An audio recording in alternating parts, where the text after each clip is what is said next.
નમસ્કાર સજ્જનો, જય ગિરિરાજ ચેનલમાં આપનું સ્વાગત છે. આજે પુરુષોત્તમ મહિનાનો 9મો દિવસ છે, માટે 9મા અધ્યાયની કથા શ્રવણ કરીશું.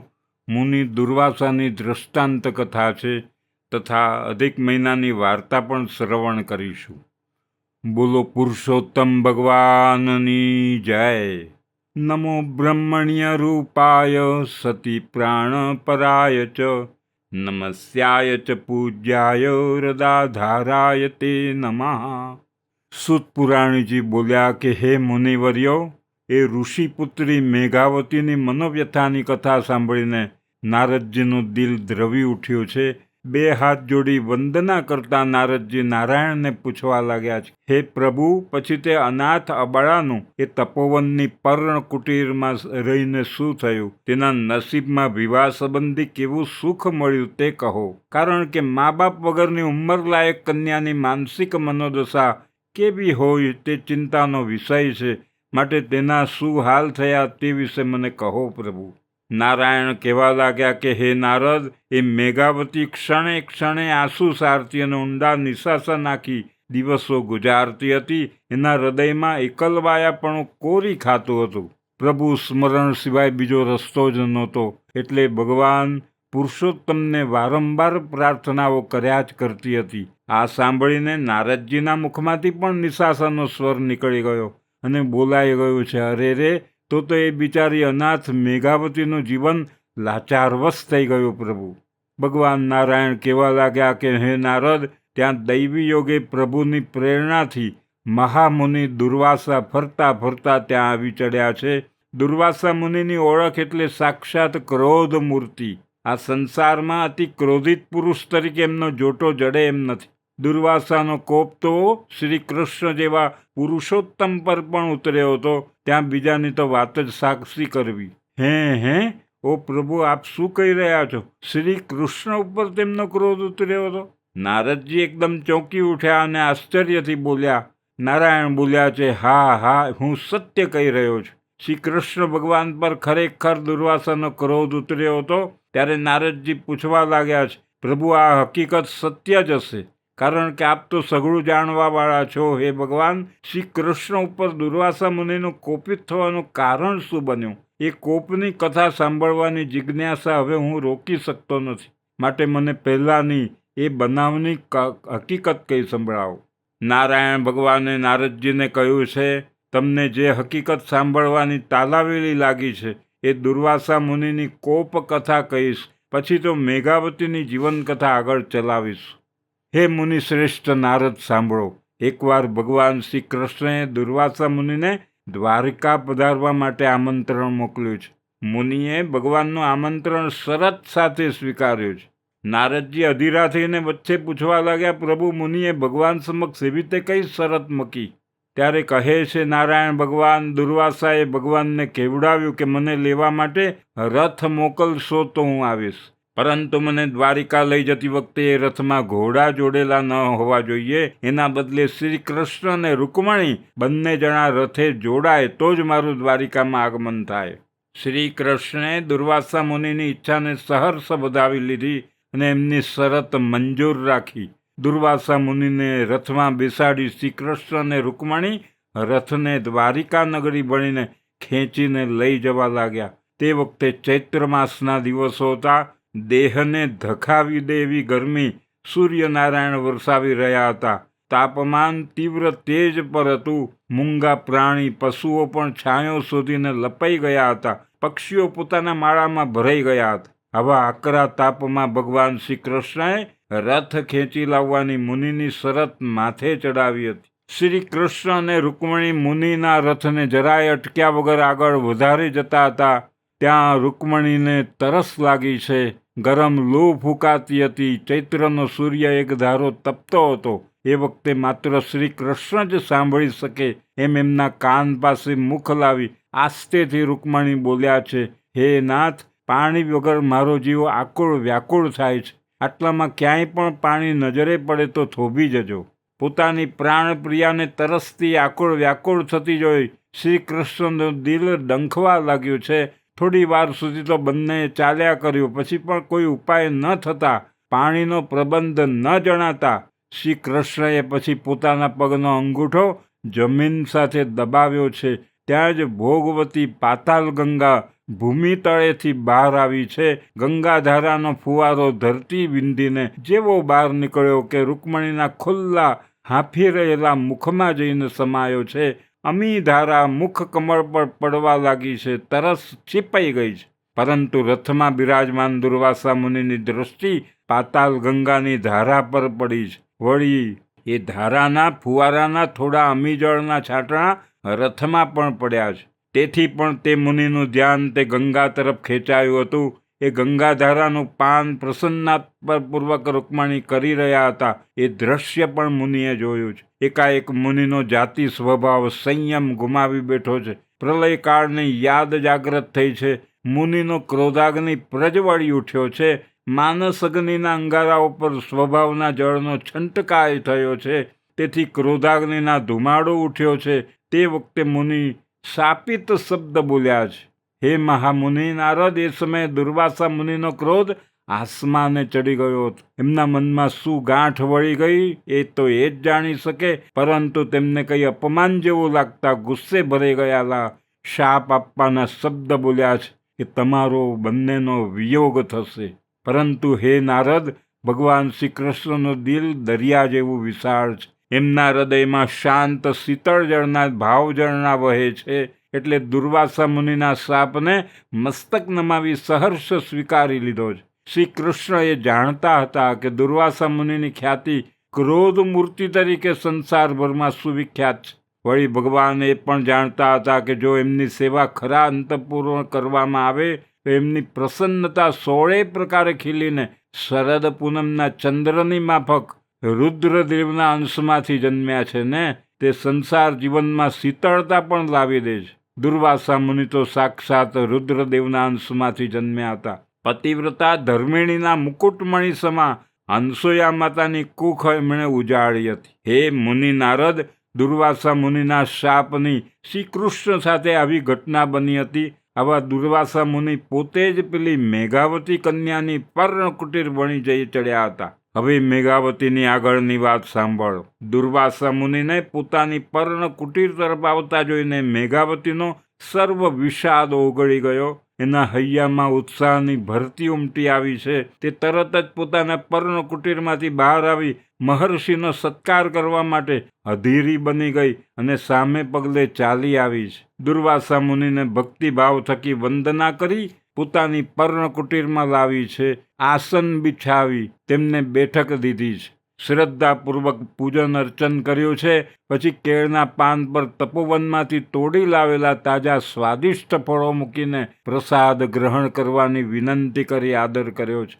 મેઘાવતીના આવા પ્રેમભર્યા આદર સત્કારથી દુર્વાસા અતિ પ્રસન્ન થયા છે. મુનિએ મેઘાવતીના ભાવિની ભીતરનું લખાણ યોગ દ્રષ્ટિથી વાંચ્યું છે. એમ છતાં લૌકિક ભાવે મેઘાવતીને મનથી આશીર્વાદ આપ્યા છે. મેઘાવતી વિનયસ્વરે બોલી છે કે હે બાપજી, આપના આગમનથી મારા દુર્ભાગ્યના અંધકારનો નાશ થઈ ગયો છે. મને હવે ભાગ્યોદયનો ઉદય થતો હોય એવું લાગે છે. આપના દર્શનથી મારું જીવન સાર્થક થયું છે. મુનિ દુર્વાસા હર્ષભેર બોલ્યા છે, મેઘાવતી, હે પુત્રી, તારા પ્રેમપૂર્ણ આતિથ્યથી હું ખૂબ રાજી થયો છું. તારા વ્રતની અને ધાર્મિક સંસ્કારોની સુવાસ છેક કૈલાસ સુધી પહોંચી છે. એ સુવાસને દોરે હું અહીં સુધી ચાલી આવ્યો છું. મારા મનમાં તારું કલ્યાણ થાય એવી ભાવના જાગી છે.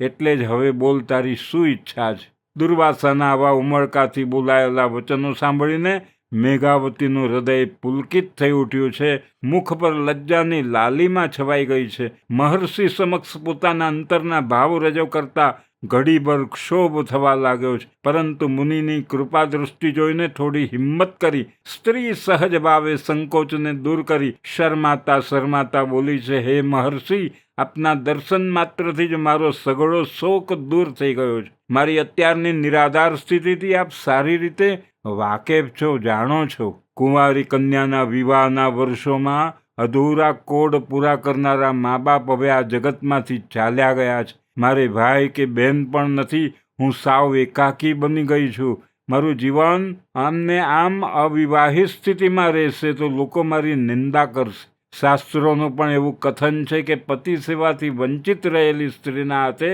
થયેલું ધર્મ કાર્ય નિરર્થક નીવડે છે. આવી અવસ્થાથી કંટાળી જઈને મને તો જીવનનો અંત આવી જાય તો જ સારું એવા વિચારો આવ્યા કરે છે. મેઘાવતીની આવી વ્યથિત વાણી દુર્વાસા મુનિના અંતરને સ્પર્શી ગઈ. મેઘાવતીની આંખના અશ્રુઓએ મુનિનું હૃદય પીગળાવી દીધું છે. હૃદયમાંથી નાદ ગુંજ્યો છે તે મેઘાવતીના દિલ સુધી પહોંચ્યો છે. આ પ્રમાણે બૃહન્નારદીય પુરાણમાં પુરુષોત્તમ માસની કથામાં મુનિ દુર્વાસાની દ્રષ્ટાંત કથા આગમન તે નામનો 9મો અધ્યાય પૂર્ણ થાય છે. બોલો કૃષ્ણ કનૈયા લાલ કી જય. પુરુષોત્તમ ભગવાનની જય.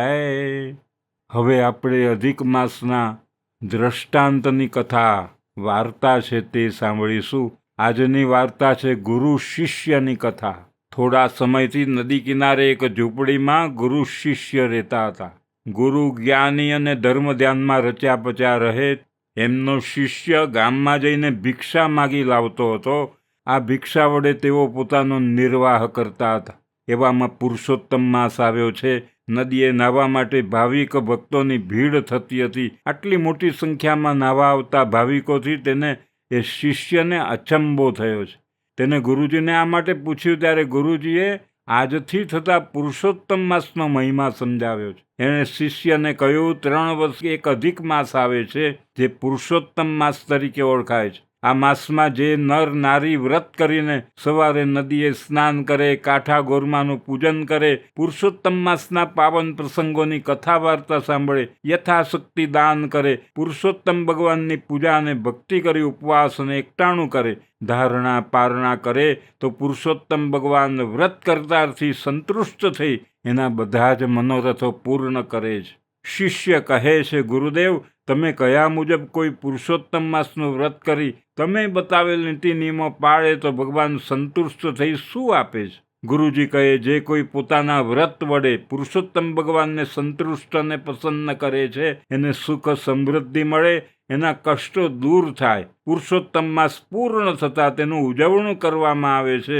ત્યારે બ્રહ્મ ભોજન વખતે પ્રભુ અવશ્ય દર્શન આપે છે. પુરુષોત્તમ ભગવાનના આ વ્રતના પ્રભાવે જો દર્શન થઈ શકતા હોય તો એનાથી રૂડું શું છે? એણે તો તે સમયથી સંકલ્પ કરી વ્રત ચાલુ કરી દીધું. શિષ્યએ એ દરરોજ વહેલો ઉઠીને નદીએ સ્નાન કરી, કાંઠા ગોરમાનું પૂજન કરી, કથા વાર્તા સાંભળી ભિક્ષાર્થે ગામમાં જતો હતો. એમાંથી પોતાના ભાગે આવતું અન્ન તે ભિખારીઓને આપી દેતો હતો. ફળાહાર કે પાણી વડે તે ઉપવાસ ખેંચી કાઢતો હતો. આમ કરતાં કરતાં પુરુષોત્તમ માસ પૂરો થયો છે. એને ભગવાનના દર્શનની તાલાવેલી હવે તો જાગી છે. તેણે ઉજવણામાં 11 બ્રાહ્મણોને જમવા બોલાવ્યા છે. એની પાસે થોડીક પૂંજી હતી. એનાથી તે ગામમાંથી સીધું સામાન વગેરે લઈ આવ્યો છે. રસોઈ તૈયાર થઈ ગઈ હતી. તેની ઝૂંપડીએ બ્રાહ્મણો આવવા શરૂ થયા હતા. એ ઝૂંપડી બહાર ભગવાન હમણાં આવશે, મને દર્શન આપશે એ આશાએ ઊભો હતો. આવનાર બ્રાહ્મણો ગુરુજી પાસે બેસી જ્ઞાન ગોષ્ઠી કરી રહ્યા હતા. આ સમયે એક ભિખારી ત્યાં આવ્યો છે. એનું શરીર કૃશ હતું. મેલા ગેલા વસ્ત્રો પહેર્યા હતા, ચીથરા જેવા વાળ હતા. એના મોં ઉપર માખીઓ બણબણતી હતી. એનો દેદાર એવો હતો કે એને જોઈને કોઈને પણ સૂગ ચડે. એ ભિખારી શિષ્ય પાસે જઈને કહેવા લાગ્યો, હું 4 દિવસનો ભૂખ્યો છું. મને ચાલવાના પણ હોશ નથી. હવે મને કંઈક ખાવાનું આપો જેથી મારી ભૂખ સંતોષાય. શિષ્ય ભગવાનના દર્શનની ઉત્સુકતામાં એટલો બધો રત હતો કે ભિખારી તરફ એને લક્ષ્ય આપ્યું જ નહીં. ભિખારીએ ફરીથી આજીજી કરતા એનું લક્ષ્ય હવે ભિખારી તરફ ખેંચાયું છે. ભિખારીના દીદારથી તેને સૂગ ચડી છે. ત્યાંથી ચાલ્યા જવા જણાવ્યું છે. છતાં વારંવાર ભિખારી યાચના કરતો રહ્યો છે. જેથી તેનાથી કંટાળી શિષ્યએ એને લાકડીથી માર્યો છે, દૂર તગેડી મૂક્યો છે. બધા બ્રાહ્મણો આવી જતા તેણે બ્રાહ્મણોને ભોજન કરાવ્યું. યથાશક્તિ દાન દક્ષિણા આપીને ઝૂંપડીના દ્વાર ઉપર ભગવાનના દર્શનની આશાએ ઊભો રહ્યો છે. આમ કેટલોય સમય વીતવા છતાં ભગવાનના દર્શન ન થઈ શકવાને લીધે એ ગુરુજી પાસે ગયો છે. તમે કહેલ તે મુજબ મેં પુરુષોત્તમ માસનું વ્રત કર્યું. આજે છેલ્લા દિવસે બ્રહ્મ ભોજન પણ કરાવ્યું. છતાં હજી સુધી ભગવાને મને દર્શન આપ્યા નથી. હું ક્યારનો તેમના દર્શનની રાહ જોતો જમ્યા વગર ઊભો રહ્યો છું. ગુરુજી બોલ્યા, હે શિષ્ય, એ શક્ય જ નથી. ભગવાન અવશ્ય આવશે. કદાચ તું ભગવાનને ઓળખી શક્યો નહીં હોય. શિષ્ય બોલ્યો, હે ગુરુજી, હું ક્યારનો એ જ ધ્યાન રાખું છું. પણ અહીં કોઈ આવ્યું નથી. એક ગંદો ભિખારી આવીને કચકચ કરતો હતો, તેથી મેં એને લાકડીનો માર મારીને ભગાડી મૂક્યો છે. ગુરુજી જ્ઞાની હતા, તે સમજી ગયા કે ભગવાન સ્વયં ભિખારી સ્વરૂપે અહીં આવ્યા હશે. શિષ્ય તેને ઓળખી શક્યો નહીં હોય. ગુરુજીએ તરત સમાધિ લગાવીને જોયું તો એમને ખાતરી થઈ ગઈ કે સ્વયં પુરુષોત્તમ ભગવાન જ ભિખારી સ્વરૂપે આવ્યા હતા. ગુરુજી બોલ્યા કે હે શિષ્ય, ભિખારીના રૂપમાં ભગવાન સ્વયં આવ્યા હતા. તારું એટલું પુણ્ય કાચું કે તું આવેલી તકનો લાભ લઈ શક્યો નહીં. શિષ્ય બોલ્યો કે ગુરુદેવ, હું મૂર્ખ નથી કે ભગવાનને માર મારું. મેં તો ભગવાનની પૂજા કરવા માટે બધી તૈયારી કરી રાખી છે, પણ ભગવાન આવ્યા જ નથી. શિષ્યને ગળે આ વાત ના ઉતરી ત્યારે શિષ્યને ખાતરી કરાવવા ગુરુજીએ દીન ભાવે અને શ્રદ્ધાથી પ્રાર્થના કરી, હે પુરુષોત્તમ ભગવાન, તમે ભિખારીના સ્વરૂપે આવ્યા શિષ્યને ખરા સ્વરૂપના દર્શન કર્યા વિના જતા રહો. એનાથી એની શ્રદ્ધા તૂટી જશે. એના બધા અપરાધ ક્ષમા કરી એને દર્શન આપો કૃપાનાથ. ગુરુજીની પ્રાર્થનાથી તરત પુરુષોત્તમ ભગવાન પ્રસન્ન થયા છે. તેમના તેજનો પાર નહોતો. અનુપમ રૂપ હતું, છતાં તેના શરીર ઉપર લાકડીના મારના સોળ ઉઠેલા હતા. ભગવાનના શરીર પર લાકડીના સોળ જોઈ શિષ્ય તરત જ એમના ચરણોમાં ઢળી પડ્યો છે. પોતાની થયેલ ભૂલ બદલ વારંવાર માફી માગવા લાગ્યો છે. ભગવાન બોલ્યા છે, હે મૂર્ખ શિષ્ય, મારા સ્વરૂપ અનેક છે. હું ક્યારે કયા સ્વરૂપે પ્રગટ થઉં એ કોઈ જાણી શકતું નથી. એથી જે જીવ પર દયા રાખે છે એ જ મને પામી શકે છે. માટે આજથી કોઈ ભિક્ષુક પણ તારા આંગણે આવે તો તેને આદર સાથે ભોજન કરાવજે, એને ધૂતકારી કાઢીશ નહીં. આટલું બોલીને ભગવાન અંતર્ધ્યાન થઈ ગયા છે. બોલો પુરુષોત્તમ ભગવાનની જય. કૃષ્ણ કનૈયા લાલ કી જય. અચ્યુતમ કેશવમ રામ નારાયણમ કૃષ્ણ દામોદરમ વાસુદેવમ ભજે. શ્રીધરમ માધવમ ગોપિકા વલ્લભમ જાનકી નાયકમ રામચંદ્રમ ભજે. શ્રી કૃષ્ણ શરણમ મમ. જય શ્રી કૃષ્ણ શરણમ મમ. પલ પલ ક્ષણે હૈયું બોલે શ્રી કૃષ્ણ શરણમ મમ. શ્રી કૃષ્ણ શરણમ મમ. જય શ્રી કૃષ્ણ શરણમ મમ. શ્રી કૃષ્ણ શરણમ મમ. જય શ્રી કૃષ્ણ શરણમ મમ. પુરુષોત્તમ ભગવાનની જય. તમને વિનંતી છે કે આ ચેનલને સબસ્ક્રાઈબ કરો તથા બેલ આઇકનને બી પ્રેસ કરજો. તેથી હવે પછીની કથા દ્રષ્ટાંતમાળા તમને શ્રવણ કરવાનો લાભ મળશે. ધન્યવાદ.